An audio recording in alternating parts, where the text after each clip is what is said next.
Monday.com Manage Columns tutorial. Hello guys and welcome to this new tutorial. In today's video I'm going to show you how simple and easy it is to set up the Manage Columns within your Monday workspace.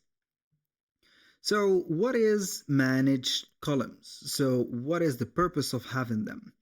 Basically the columns are going to be existing only and exclusively on the boards of the workspaces. We're going to find them right there. So we're going to head over monday.com, sign in for an account, and as you can see, we're going to be on the admin dashboard. Now we're going to head over here and we're going to be heading over the workspace. Choose up a workspace, select one of the boards, and then we're going to be right here. Now what I am going to do next is going to be very simple. We're going to find or observe first the columns that we have. We have the standard columns or the fixed columns that we're going to find on any board nearly, which is going to be the standard one, which is going to be the item name or task name or whatever contact, whatever it is going to be variable. We're going to have it right there. You can go ahead and have the space of add in an update for it. And also we have the standard person, assignee, or let's say member name right there, status, and dates. These are going to be the four individual or the columns that are going to be automatically added and managed.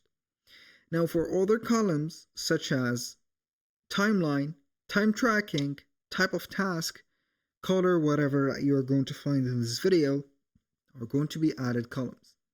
I'm going to show you a task board from scratch. This is what I have told you. This is going to be a task, as you can see, column, person column, status, and a date. Sometimes it would be having a timeline, sometimes not.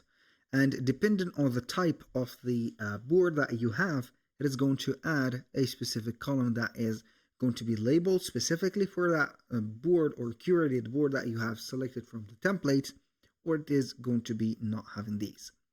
Now to add a column, you're going to click on the add button right there. You can go ahead and have drop down columns. You can have, for example, status button or column, text column, people column, whatever. And also you can see all the columns that you need only in this place. So we can find the priority columns from the essential ones. You can have whatever, super useful, powered columns, and more. These are going to be very, very helpful to set up the let's say the work that you're going to manage into your monday.com specific project. So that was pretty much it for today's video. Thank you guys for watching. I hope that you have enjoyed the content, and I hope to see you soon on the next one.